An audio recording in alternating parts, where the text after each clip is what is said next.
Save किया था ना? मैं सिर्फ इसलिए गया था क्योंकि उसने मुझे कॉल किया, that's it. But listen तो. Save it for someone else. जिंदगी में सेव करना जरूरी है, मगर जब बात पैसों की हो, सिर्फ सेविंग से काम नहीं चलेगा। इक्विटी म्यूचुअल फंड्स में इन्वेस्ट कीजिए और अपने सेविंग्स को आगे बढ़ने का मौका दीजिए। Mutual fund investments are subject to market risks. Read all scheme-related documents carefully. The government's public relations managers should be thankful to tennis star Sania Mirza. On Saturday, she tweeted Prime Minister Narendra Modi's heartfelt letter to her after retirement. He called her India's pride, whose success has filled the hearts and minds of every Indian with the utmost joy. He said a lot of other nice things about her, like how she's left an indelible mark on Indian sports, inspiring the coming generation of athletes, how her success gave a strength to other women who wanted to pursue a career in sports but were hesitant to do so for some reason or other, and so on and so forth. Sania Mirza thanked him for his kind and inspiring words. I won't waste your time talking about what he wrote. You can just go to her Twitter handle and read his letter and her response. Why I have made this letter the subject of this episode of Politically Correct is because it contains many messages for his BJP colleagues and others. That's why I said that the government's PR managers should be thankful to Sania Mirza. Because if she had not tweeted the PM's letter, his real message would not have reached us or his party colleagues. When India's Prime Minister writes a letter, it's not just about the individual recipient. What he thinks or says about one individual holds true for millions of others, for you and me. So read between the lines. Modi's letter to Sania Mirza is full of messages. To start with, when the PM thanks Sania Mirza for all that she has done for India and calls her India's pride, it's a big snub to some of his BJP colleagues who had targeted her for marrying a Pakistani cricketer Shoaib Malik. In 2014, then BJP MLA K. Lakshman had attacked the Telangana government for making her, who Lakshman called Pakistan's daughter-in-law, brand ambassador of the state. It caused a political storm, forcing the BJP to distance itself from his remark, but it appears to have given a big boost to Lakshman's political career. He was appointed Telangana BJP president in less than 2 years, in 2016. The BJP High Command then made him national president of its OBC Morcha, then nominated him to the Raj Sabha, and inducted him in the BJP Parliamentary Board last year, the party's highest decision-making body. It's an incredible rise for a politician in 8 years since he called Sania Mirza Pakistan's daughter-in-law.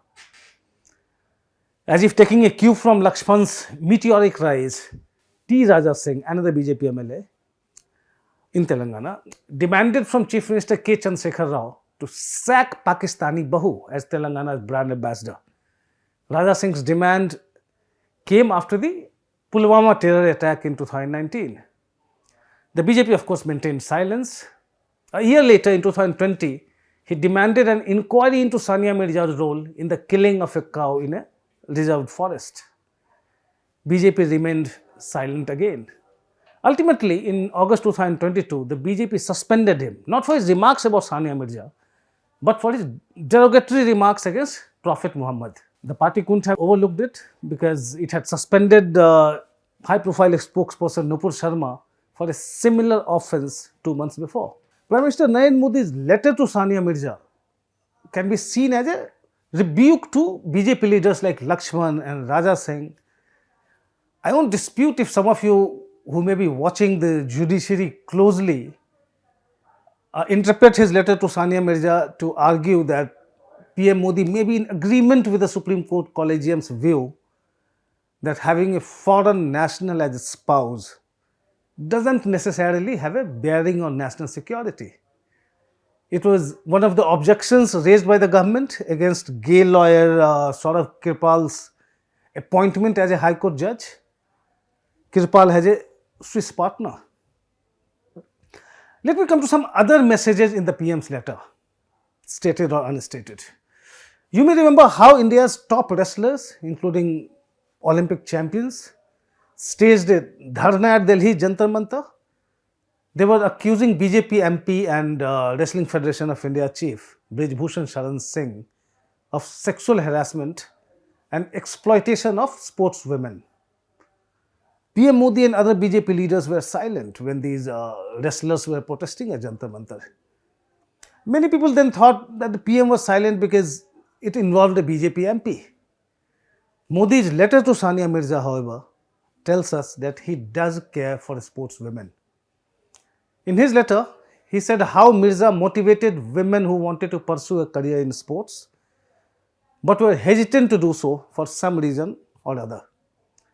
The BJP might not have taken any action against the accused MP, but the wrestlers may want to take solace from the PM's letter, empathizing with women who hesitate to pursue a career in sports, because the ruling party's silence about allegations against its MP would really be very discouraging for women who are aspiring for a career in sports. The PM's letter has a message for Haryana Chief Minister Manohar Lal Khattar too. Khattar has refused to drop Minister Sandeep Singh from his cabinet. Sandeep Singh is accused of sexually harassing a woman coach, but he continues as a minister. While the police investigation is supposedly on, Khattar has already called the allegation absurd and said that he is not guilty yet. I mean, how many times do we hear the ED and the CBI opposing bail applications in courts on the plea that the accused may tamper with evidence if he or she goes out? Now think of a minister being investigated by the police when the CM himself has declared the allegation absurd. Khattar may want to read the PM's letter to see how deeply he understands why women are hesitant to choose sports as a career. Modi tells Sania Mirza in his letter, quote unquote, I also hope you are able to spend more quality time in Izan. Izan Mirza Malik is the 4-year-old son of Sania Mirza and Shoaib Malik, the former Pakistani cricketer. PM Modi's letter in a way has a message in the context of the controversial revocation of British-born journalist Atif Taseer's Overseas Citizen of India card, OCI card. The Ministry of Home Affairs had then said that, Atif had concealed his late father Salman Taseer's Pakistani origin. Salman Taseer was a Pakistani politician. MHA also refuted allegations that the revocation of the OCI card was because of a critical article that Atif wrote for Time magazine.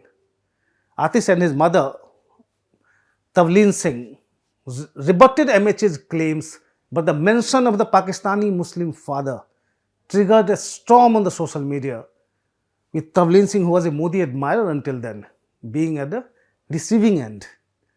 Modi's letter to Sania Mirza is also a message to usual suspects of the ultra-nationalist social media outrage who had gone mad after Tavleen Singh wrote about the revocation of her son's OCI card. At this point, you may ask, hello, aren't you reading too much between the lines in Modi's letter? You may accuse me of seeing things where there are none. Probably. My response would be that when India's Prime Minister writes a letter which becomes public, it's only natural that Indians will read and reread it and read between the lines. Everyone will have their own takeaways. I also have my own takeaways from the letter. Even though I'm willing to be persuaded that a letter to the sporting icon of an election-bound state, another nation of course, may have a different message altogether. I am, however, intrigued by the fact that Modi's social media handlers have not tweeted the letter from Modi's or the PMO's handle, even after Sania Mirza made it public. The BJP hasn't done it either. Usually the party's leaders in the government or outside are super quick to tweet and retweet anything positive about Modi. But when Sania Mirza tweeted to thank the PM for his support, tagging his letter, there was no reaction from anybody in the ruling dispensation. But of course, BJP leaders understand their politics better than you and I. That's all from me in this episode of Politically Correct. Thanks for watching.